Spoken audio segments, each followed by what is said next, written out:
Hi, this is Dr. Kimberley Linert, and you're listening to Incredible Life Creator Podcast. My guest today is Kristen Bowen. It took a complete health crash to lead Kristen Bowen to create Living the Good Life Naturally in 2002. Autoimmune issues and a series of failed surgeries left Kristen bedridden and depressed with daily seizures. Through research and looking for outside the box solutions, she discovered that to regain her health, she needed to build a strong foundation. That foundation included food as medicine and the number one building block for optimal health, magnesium. She discovered that oral magnesium was not effective and began using liquid magnesium as a foot soak, finding that the body could utilize it more effectively. That is so interesting. Welcome to the podcast, Kristen. Oh, thank you for having me on. I'm excited to be here with you today and talk. Yes, yes. So I don't know anything about this. You call it transdermal magnesium or the soaking magnesium, and I am very excited to find out about this. So, but just so people can get to know you, why don't you talk about yourself for a minute? Where you grew up, how you started out. Sounds like you had quite a journey. So I'd like to hear the journey. Okay, so let's go back to we had just adopted two children from the foster care system, and I had just delivered baby number four. So we went to a family of six children. And after that baby was born, I started having bladder problems. I had gotten the okay to go ahead and get back to my exercise, which I was very excited. I'm someone that depression has been hardwired as part of my journey. And so that exercise is key for me. So I was so excited. And then I would exercise and I would have bladder issues. And I was like, this is not cool. What do I do? So I called my older sisters. They were the fountain of all knowledge for me. And they said, oh, you just had baby number four. And so your bladder's gotten weaker. You just need to go into the OBGYN and you'll have a surgery done that'll tie up your bladder and everything will be fine. So I made that appointment, went in, they were right, did the surgery, and on the table something happened. My heart stopped. I was coded several times and I started having seizures. And so this very simple procedure ended up being this 3.5 year loss of my life. I don't have actually a lot of memories of that time. I don't have memories of that last little baby growing up. Because I was just in a fog. I ended up on feeding tubes, on catheter, colostomy bag. I was in a wheelchair. I was having seizures. My husband actually took a leave of absence. We just brought in these two foster care children that were literally born of our heart. They were meant to be in our family and they needed real security. And we had chaos going on. So my husband took a leave of absence and we just went from doctor to doctor. My husband kept saying something happened on that table. And he even thought maybe a sponge. You hear of these random things being left inside. Maybe they left a sponge inside of her, and we never. We'd go to the doctors, and we just couldn't put those pieces together. And so it got to a point where financially we had lost almost everything. My parents had to step in and actually keep us from going bankrupt and losing our home. And so he went back to work. They had to reassign him. So we had to move to a different place. And he was pretty desperate. There was these six children that needed to be raised. And he had a pretty non-functional wife that was incredible high maintenance care. And he needed to go back to work to provide financially for our family. And he was listening to a radio show, and a physician's assistant had a radio show, and he was talking about out of the box solutions, and not that mainstream one pathway of thought. And my husband thought, you know what, he'll listen to us. I want to call him, I want to talk to him. So we ended up making an appointment, and as we told him all of the symptoms, he said, I have no idea what this is or what's happening, but I love solving puzzles and I'm going to research. I'll get back with you. Now, we'd never had someone say, I have no idea. They always tried to give us this diagnosis. So it gave us a little bit of hope that he was willing to be open and willing to research for us. So Long story short, it ended up being what's called Melissa syndrome, which when they did that bladder surgery, they used titanium screws to put the cadaver graft to hold. It's like a sling that holds the bladder. They don't do it that way anymore, but at the time, that was the way they did it. And at the time, the current medical thought was titanium is inert, meaning it will cause no issue. But we know now that's not true. There's about 3% of the population that has an allergic reaction to titanium. And that's what happened to me. And it just short circuited my system. And so at that point, we had to make a decision. And I say I was out of it. I don't remember this decision being made. My husband went to my mom and he said, I can't make this decision without you, because the last time she was on the table, we almost lost her. And so him and my mom decided my quality of life was so non-existent, and we just weren't finding solutions that taking that big of a risk was appropriate. So we went in, had the titanium screws taken out, and I knew coming out of that surgery, I felt better. I could remember my name. I could think. I could talk. My thinking was starting to come back together. And even though I felt better and it made such a difference, I was still at 72 pounds. I was still, not able to eat foods. I had tons of chemical sensitivity. So even though it put me in the right direction, I was still a wreck. And so it was through the process of putting my health back together that I learned about magnesium, and it made such a difference for me. And so it was through that journey that, looking back, I don't ever want to go back to that ever. But I learned so many powerful lessons and was able to build a strong foundation instead of chase symptoms with that magnesium. Wow, that is quite a story. So, you had just had a baby when this all started. Mhm. And then how old were your other children? The oldest, so we had six at the time. The oldest was 13. The oldest was 13 when it happened. Wow. And your husband just had to take care of those kids and He take did. care of you. And I just can't even imagine that. I went through a period of time. I was insulated during that trauma, in that I didn't realize how bad it was. So I was almost in a way protected from how traumatic it was for my children.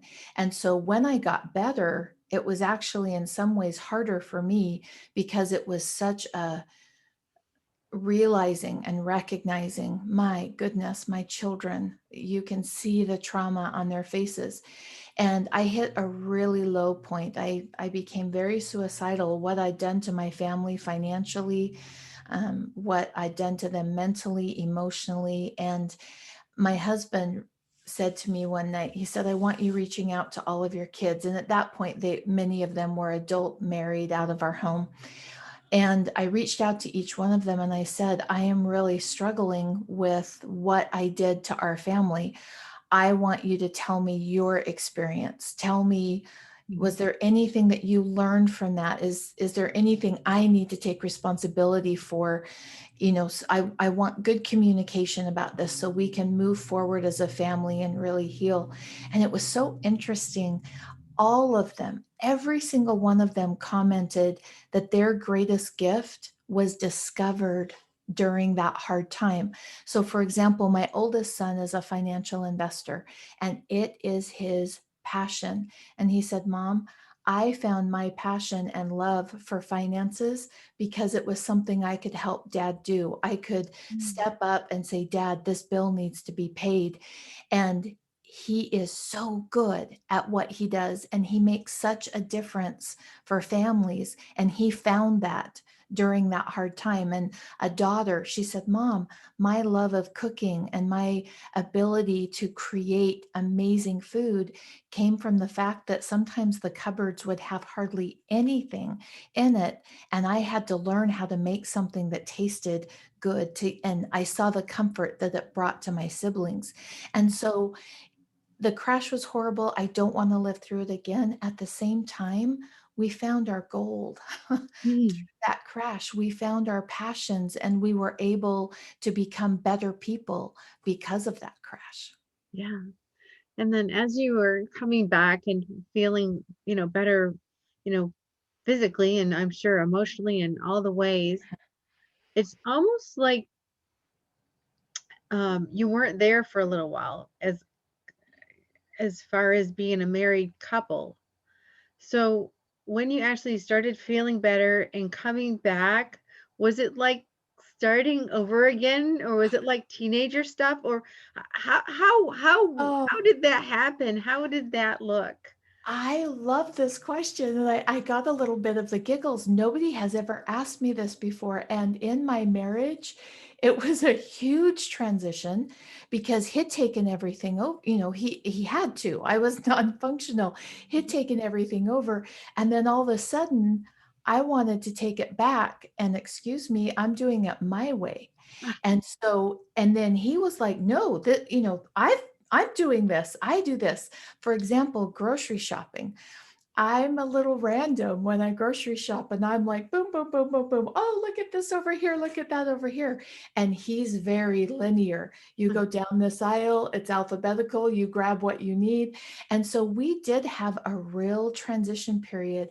And much to my husband, it literally, I credit him in his communication style and what he's taught me of how to communicate at a deeper level. We just, anytime there was frustration, we had one day a week. For us, it was on Sunday evenings when we'd plan for the next week, and he'd say, "Okay, let's talk. What came up this week? Where do we need to figure out this balance of rebalancing how we do things?" Mm, I grew up with a mom, and it was little things. It was nothing huge. I grew up with a mom that did laundry a very specific way, and that's how I did laundry. And he just threw everything in together. And I was like, "No, you sort it. You have the delicates, you have the whites." And mm, it was just little things like that that we really had to refigure out what works for us now. And some of the things I let go of, and he still does. And some of the things I took back. And then some of the things I'd done before, I let go. So it was a real rebalancing act that I'm really grateful we had that communication day set up, that there was, and our rule is there's no reaction. When there's mm, that level of communication, you're listening, you're not reacting. And it really saved my marriage because there was a lot of little things just and differences in how we approached doing those things. And I mm, was so excited to be able to do things again mm. and wanted to do them. And then he was like, no, no, no, I'm doing that. I've got it covered. I'm doing it this way. And so there was some real deep communication that had to happen so that our marriage could thrive again. Got it. And what about on the romantic front? So It's probably that done without whatever, if you weren't well. nothing. There had been nothing for that 3.5 years. And I didn't come out of the surgery just boom, I feel great. I still had my exhaustion, my adrenals were wiped out. And I didn't sleep well. I had a lot of autoimmune that had kicked in during. And so that was definitely a rebuilding process. And again, I married really well. I made an Sounds like awesome you choice. did. I did. I married really well. And when that needed to start happening again, I I had always taken my value from what I did. Mm, So I had value because of the things I did. And so when you can't do anything for 3.5 years, my value in from my filter and my perspective, it was tanked. I had no value. And when a woman, for me, my experience was when my value had dropped to that level, my value in being a sexual partner had also dropped. And so I felt I had nothing to give. And so again, it gave us an opportunity to really create some healing in that relationship. And I had come from a background of being sexually abused. And so it brought up some of those issues. And again, we were able to communicate and become stronger because of that.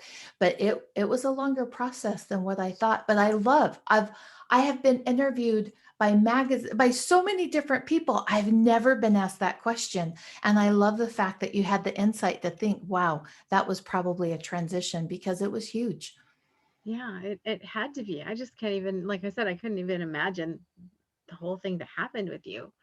And so you obviously you got better and better because you're doing these podcasts and Yeah. getting out there and sharing what you learned. So how did you discover the magnesium? Was it through that doctor that wanted to do the research No. or? Mhm.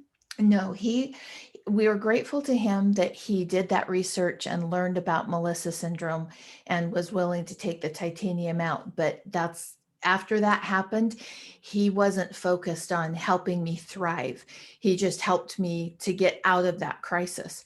And so I was still chemical sensitivities. I couldn't be around anyone who had perfume or scented lotion.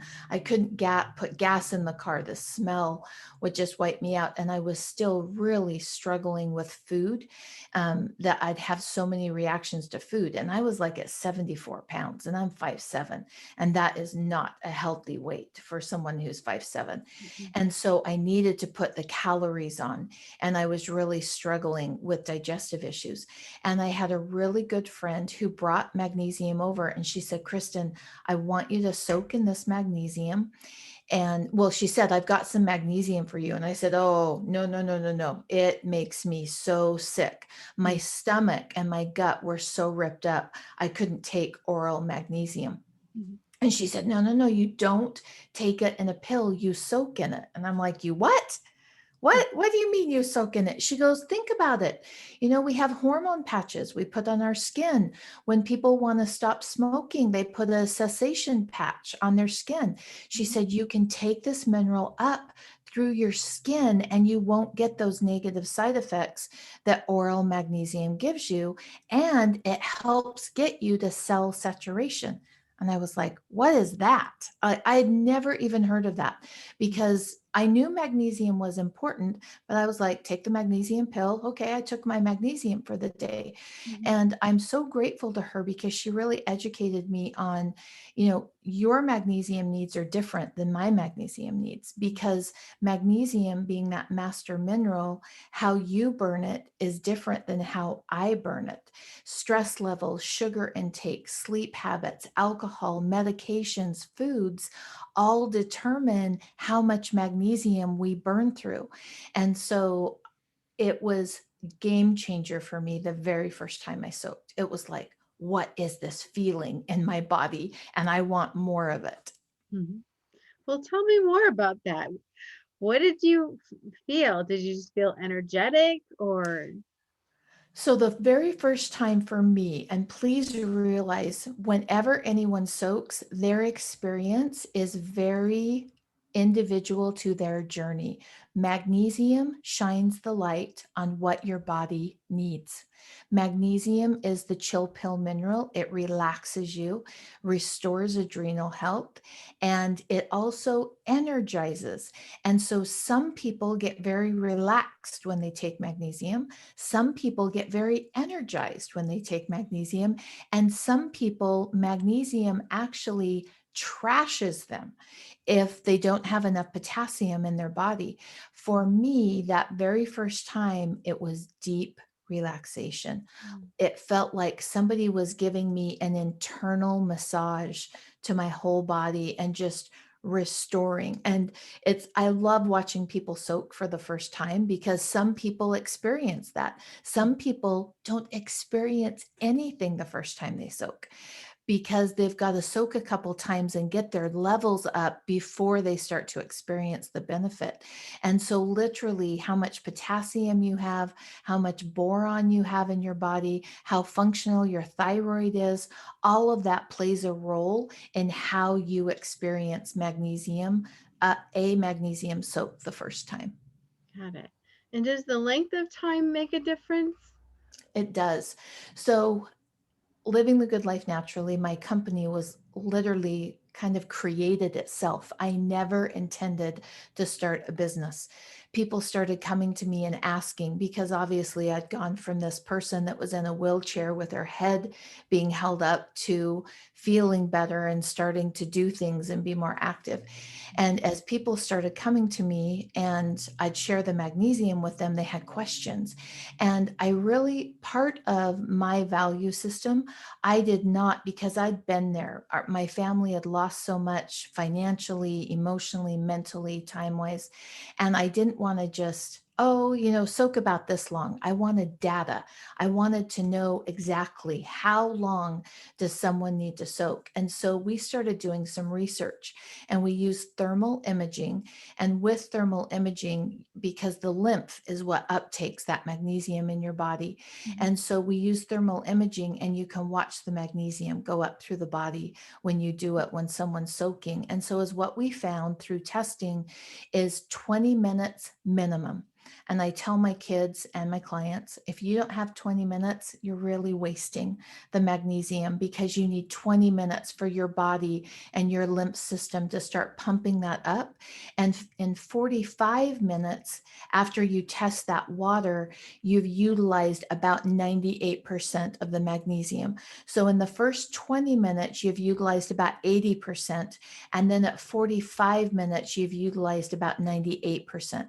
And so for me, my goal is minimum 20, maximum 45, but realizing you can soak longer than that. You're just not getting any more of that benefit of the magnesium.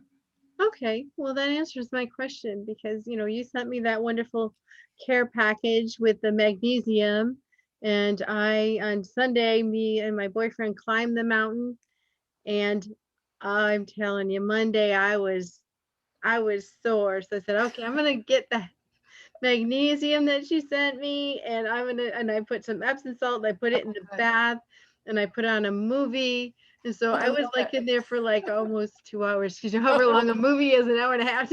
I love it.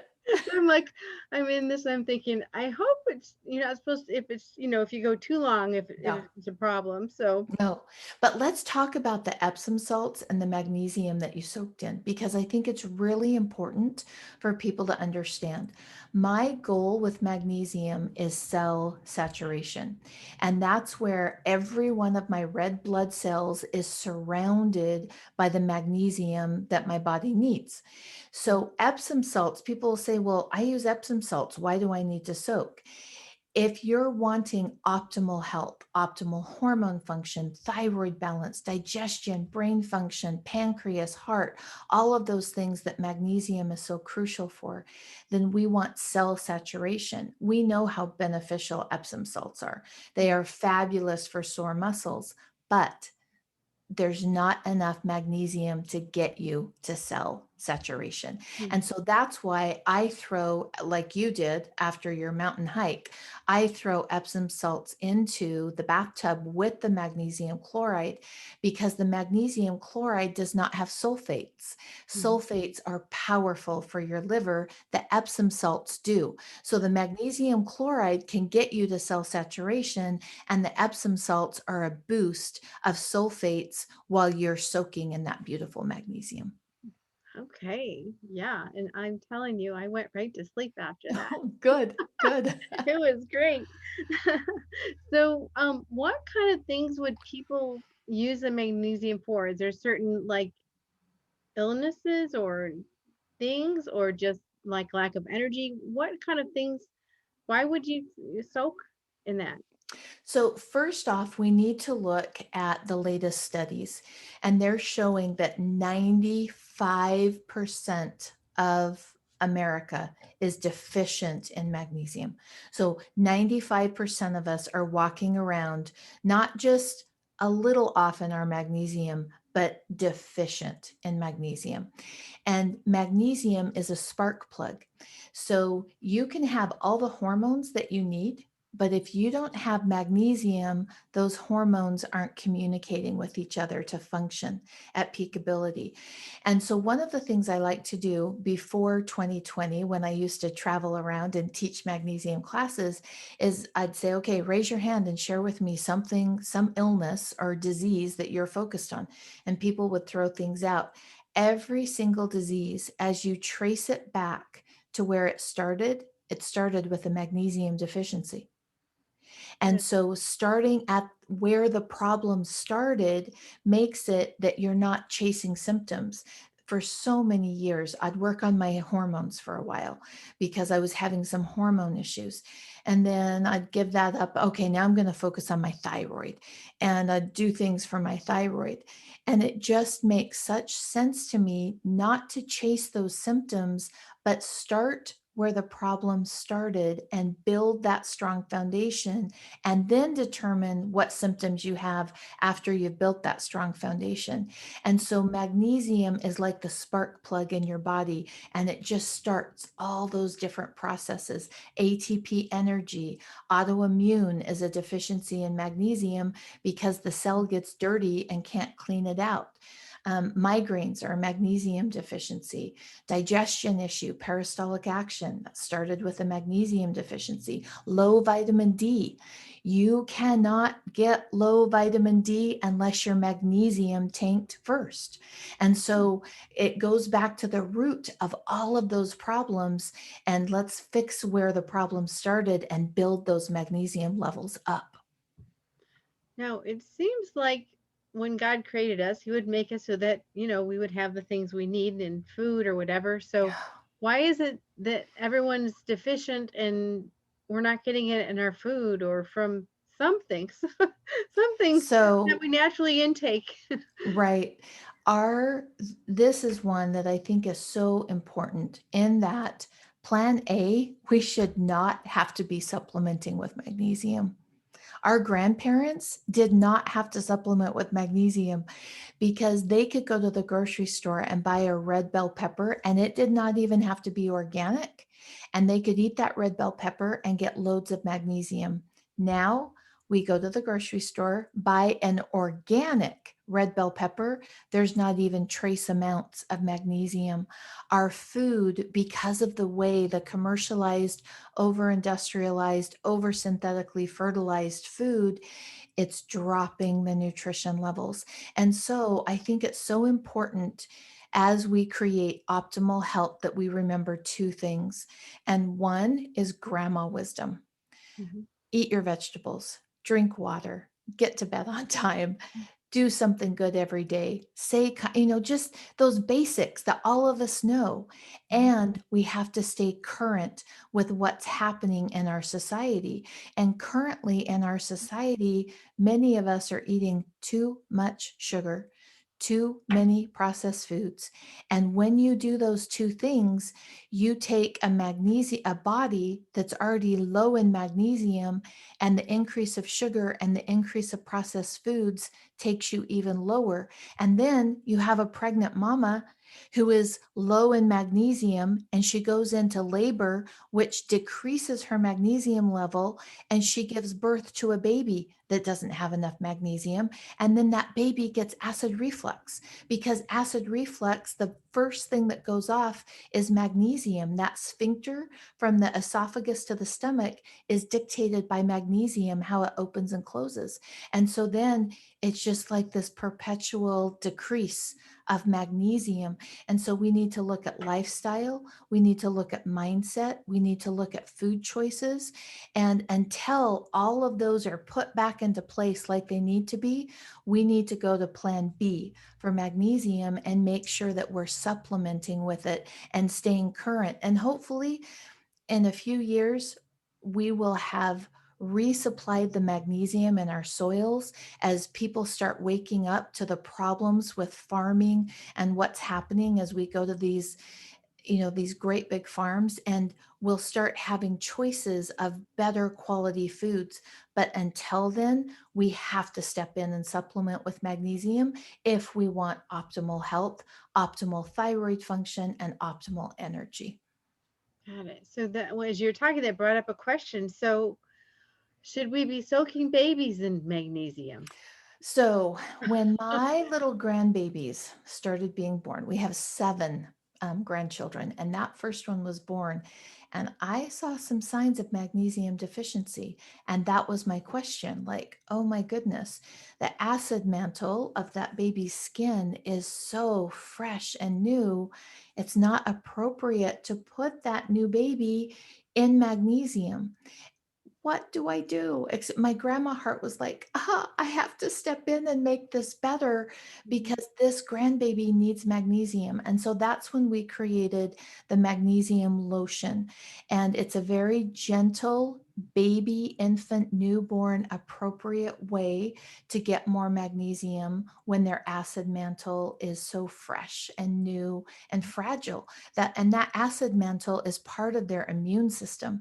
And so we don't want to be soaking those new babies. Now, once they get a little bit older, we can soak little ones, but not that first 6 months. Their acid mantle on their skin is developing, and we don't want to disrupt that. And so the magnesium lotion is a beautiful fit to get those babies and their magnesium levels up. Okay, well, yeah, that answers my question. And I actually have a granddaughter who is 2, and thought, well, should I Oh, put her in the bath with yes, me? yes. And the thing is about children is, now, my baby girl will always be my baby girl, but she's in graduate school and she's 6 feet tall. And so go by their height. And so I always like to say, just a nice rule of thumb, if they're your waist or above, do a quarter cup of the magnesium. Mhm. If they're below your waist, they only need an eighth of a cup of magnesium. And your body can only uptake a certain amount of magnesium. And so doing more doesn't move your numbers faster. And so I literally, with that magnesium jug, I take a little plastic measuring cup and I glue it on the lid, because invariably, if people just pour it and eyeball it, they use the magnesium too fast. And Mhm. so I glue it on so they can't lose it. It's always there, but an eighth a cup for little ones and a quarter of a cup for adults. Okay. Well, that is wonderful that, we can use it at virtually any age. Yes. And what kind of things have you noticed in people who are older, 70s, 80s, Oh, 90s? so as they get wiser and older, those magnesium levels really start to drop. And the beautiful thing about magnesium is it's the only mineral that actually lengthens the telomeres at the end of your DNA sequencing. And those telomeres determine how you age. And I was really impacted by this when my grandfather was diagnosed with Alzheimer's. He was the wisest, kindest, most generous soul. And we had him physically, but we had no access to any of his beautiful gifts or stories. And so I really became focused on what can I do to be healthy now, and determining how the end of my life is going to be. And so anytime that we can get them to soak in magnesium, it helps with that ATP energy, and it helps with adrenals, it helps with brain function. And it's crucial because as they age, they actually need more magnesium, but a lot of them are on medications, and medications actually decrease your magnesium levels. And so we need to make sure that we're stepping in and offsetting that. But I have to say, it's as I talk, I never want to come across like magnesium cures everything, because it does not. I'm not saying someone is going to soak one time and this is going to be cured and that's going to be cured. It does build a strong foundation for you to create optimal health, and it does kick in all of the processes that your body needs to start getting healthier. So I want to make sure I'm really clear on that. Sometimes I sound like Ron Pope of that. Remember that? I think it was an infomercial, and it slices, it dices, it shreds, it does everything. And sometimes when I'm talking, I'm like, oh my gosh, I sound like Ron Pope. it is beneficial, and it's where that problem started. But just soaking in magnesium is not going to solve every single problem. It does start to put those things back together, though. And people will say, Kristen, I slept so much better. Or, Kristen, my period cramps were not as bad. Or, Kristen, my nausea and my pregnancy, I soak and it was better. Almost within 10 to 15 minutes, the nausea was better. And so we've gotten feedback for almost 20 years from thousands of people soaking and the benefits as it gets their body closer to being at cell saturation. Yeah. And what kind of effects does it have on your brains and your nerves? So, magnesium with nerves, it helps to strengthen the pliability of the nerves, and it helps to make them more flexible. So, it's crucial with nerve function, absolutely crucial. Okay. Now we've been talking about soaking. I talked about, taking a bath with it, but you don't necessarily have to take a bath with it. No, you don't. In fact, we found my husband is unexpectedly, a recent double amputee. So he's BTK, below the knee amputee. And we could not get his magnesium levels up. And he's soaking in the bath now. And here's what we realized. And then we did some testing to confirm it. Your feet act as pumps. So he's in the bathtub and we're soaking, but he doesn't have feet anymore to act as a pump to uptake the magnesium. And so his numbers are not moving like they used to. And so your feet are the pump for magnesium. So you can soak in a bowl. I do it a lot of times when I'm working on the computer, I'm preparing a class, I'm FaceTiming a grandchild. I'll just have the bowl at my computer desk and slip my feet in and soak for the 20 minutes. Now, you can do a bath, and I love a good bath ritual and a long movie and, get that going, but it doesn't have to be. In a bowl is or in a bath is not more efficient than the bowl. And I thought that it would be because more of your body is exposed, but it's your feet. That's what really pumps up that magnesium through your body. Wow, that is really interesting. I was just curious. Do you have a bowl under your desk right now? I do. I keep one right there. And I told my husband, one day I'm going to have an office that I have a spigot that just comes right from the wall that I can, so I don't have to haul my bowl. I can just turn this spigot on and the water goes and it'll have a little drain and I can empty it. But at this point, I don't have that, but I do keep a bowl. And we want to remind people, don't soak in plastic, because when you soak in plastic, it cuts the uptake of the magnesium. And we found this 100% on people, that we would take the same water, the same magnesium, the same person, they would soak in plastic and you'd see nothing move through the thermal imaging. You'd take that water, you'd pour it into a glass bowl, take the same person, move their feet over to a different bowl, and within 2 minutes, the magnesium was moving up through their body. And I've gone to scientists, I've gone to doctors, I've asked anybody that I can think of to ask why, what is happening. No one's been able to answer that. Is all I know is when you soak in molded plastic bowl, your body doesn't uptake the benefit of the magnesium. So I just use a glass casserole dish, a 9 by 13 that you can find at any big box store. Okay. Yeah. So just stay with the glass and that'll work Yeah, for you. yeah. Okay. So, so you're talking about the magnesium, but people might not have an idea of what you're talking about. Are you talking about salt like Epsom salt or a liquid or? So magnesium is magnesium chloride, and there are so many different types of magnesium chloride you can buy. And again, my filter is getting to cell saturation.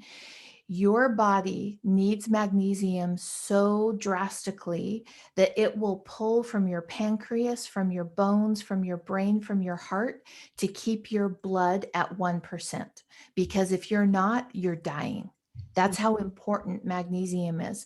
And so I don't want to test the serum to just see if I'm about to die. I want to test the red blood cell to see where I'm at for optimal health. And so is what happens is it will pull from those other areas. And so my goal is cell saturation. That is my filter and goal with magnesium. And so the types of magnesium that you use are crucial. And this is actually what started the business, in that the magnesium that my girlfriend had purchased for me, and then I started to purchase for myself and my family and anyone who would listen to me. I'm like, you've got to try this. It's amazing. Here, I'll give you some. And it quit working. It just, it wasn't, we weren't seeing the benefit anymore. And my husband's a heart guy. And it was like, oh, this isn't good. And I called the company, talked to the company, went back and forth a lot with the company, and come to find out the FDA does not require you to put that you're adding water to that magnesium chloride. And so it can be watered down. And that's when I turned to my husband and said, please, can we import the magnesium so that we can use the magnesium that has made such a difference for our family? And then it was a couple of years ago that a company started a magnesium chloride, and it was super inexpensive, like so inexpensive. And I had a lot of clients saying, Kristen, that's cheaper. Like, we're going over there. And I'm like, oh, I can't sell this at a higher price if they can get the same thing cheaper somewhere else. And so we got some, and it was manufactured in a lab. And when it's manufactured in a lab, it doesn't have the cofactors, and it doesn't move your red blood cell numbers. So when you're buying magnesium, it's crucial that you know the heavy metal content. I could buy it in Utah or Russia. It would be pennies on the dollar, but it would have very high heavy metal, and your body uptakes that. And we know we don't want heavy metals in our body. And you can also, you need to know, have they added water? What is the saturation level of this magnesium? And does this magnesium, is it manufactured in a lab? And that answer needs to be no, if you're like me and your goal is moving your red blood cell numbers. Got it. So where do you get your magnesium from? So we import it from the Zechstein Sea currently, and that could change eventually, but currently they have the cleanest source of magnesium. It's in the Netherlands, and so we import it from there. And our family, we're a small family-owned business, and my daughter is actually, she runs her team at our warehouse and manufacturing plant, and our family fills that magnesium. And so our promise to our clients is we will never water it down. We will always use the highest saturation level that there is. And currently that's 31%. Sometimes it goes up to about 35%, depending on the batch that comes in, but it never drops below 31%. And it will always be from the cleanest source available, which right now is the Zechstein Sea. Got it. So I'm sure there are people listening who would like to try this No. magnesium. So how do they find you? How do they find your website, or how do they get this magnesium? Okay, so the easiest way to do that is to go to livingthegoodlifenaturally.com, and you can click on products. And then when you go to that magnesium page, my husband created this super long information. So there's tons of just different information on that magnesium. Another thing that they can do is they can text mag 30 to 474747. And I always recommend people starting with the 30-day challenge. And that's where they soak every day for 30 days, because we want to saturate those red blood cells and get enough coming in, and then back off of your soaking. Don't soak that often after that. And depending on your lifestyle choices, if you've got high stress levels, you may want to soak twice a week. If everything's going good, you may want to soak once a week. If you drink soda, you may want to soak 3 times a week. So just depending on your choices, usually between 1 and 3 soaks a week will help maintain you. But that, if they text that mag 30 to 474747, it will send them one text a day just with a little bit of information about magnesium to help keep them reminded, hey, I'm doing that 30-day challenge and I need to soak in magnesium today. Got it. So I'm just curious about the sodas. Is it the sugar or the carbonation that causes the problem? Both.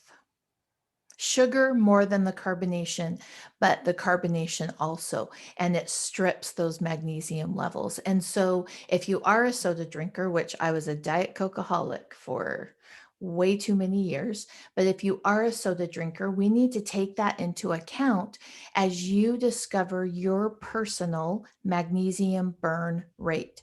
And if you are a soda drinker, then you do need to soak a little bit more to offset. I can't tell you though how many people will come back and say, Kristen, I have craved soda every day of my life, and getting the magnesium in and getting my numbers up, I don't crave it anymore. So as you balance those minerals, and that doesn't happen the first soak, that definitely, as you soak in the magnesium and have a while that your numbers are up, but as those minerals become balanced, your cravings for things that aren't good for your body go away. It's amazing to watch. Oh wow, that's a diet plan there. Well, how much easier is it? Because, Mhm. this is where we become disconnected in that we know we need to eat more vegetables. We know that. How many vegetables did we eat yesterday? And this is where we have a disconnect, because even though we know that, we're still out there searching for that thing that's going to help us get healthy, when in actuality, we're not applying and taking action on the things that we know. And literally it's one of those pinch me, my life is real moments when I get to be with someone else who's making connections on their journey of creating better health, and they'll be like, Kristen, my cravings are have gone down. I'm not craving that glass of wine at night, or I'm not craving that sugar or that bag of chips. And it's because they're balancing their minerals, and it makes it so much easier to make better food choices when you have balanced minerals. So Yeah, it really is a great food plan too. yeah, it sounds like it. So just ask a personal question. Yeah. What gives you the most happiness and fulfillment in your life at this point? Hmm. In my family or my business? Either one or both. Either. Okay, let's do both. I can't choose. So we just got back from being with grandkids, and it's connected into what I do in my business. And my dream and my goal has been, as my grandkids get older, my oldest is 9, that I can keep up with them and play and climb trees and dive and jump and be on my knees and play trains, because I haven't always had that in my life. Mhm. And when we were in a lazy river and we were diving under this mermaid water, and we were playing tag with 2 of my grandkids, and my oldest granddaughter turned back at me and she goes, Grandma, I really like having a grandma that's willing to chase me and get her hair wet. Oh, And I had one of those moments of incredible gratitude, because I haven't always had that in my life. And being able to be active with her and connect with her and play, and have that ability for my knees to run and to swim and to be that grandma that gets her hair wet and plays. And the hugest part of that comes back to my business, because I have that because I've built a strong foundation with magnesium. Now, it's not the only thing I do, but it's the kickstart process to everything I do. And so being in that moment of true connection and loving on the people that are in my space and feeling that connection is my happy place. I love that. beautiful. Well, thank you for sharing that. And thank you so much for being on the podcast today and sharing magnesium with us. I had no idea this even existed. So thank you. Oh, I'm so glad that you soaked in magnesium and got a little taste of that deep relaxation that happens. Yes, it was wonderful. So, one last question before we get off. Okay. What's your best advice on living an incredible, amazing life? Take action on what you learn. I think we're in a time period that there is, you know, so many podcasts we can listen to, and books we can listen to, and blogs that we can read. And there's so much information all around us. And I see that that level of information can actually be disempowering, in that we just learn more and we learn more and we get another dopamine hit and we learn some more and we learn some more and we learn some more. But it's stopping and taking action on what we learned. And so anytime I listen to a podcast, and I'm so grateful to those of you that take the time and set up the whole podcast so that we can benefit from your wisdom and the people that you bring on. I love podcasts. I always make sure I take something from that podcast and I apply it and take action on it. I think it's crucial that we take action and don't just skim all of that information, but we're internalizing it and actually improving our life instead of just jumping to the next thing. Beautiful. Well, thank you so much, Kristen. Oh, thank you for having me on. I loved it. Thank you for your podcast and for the knowledge and the information that you share with people. All right. We'll talk to you again soon. Bye bye.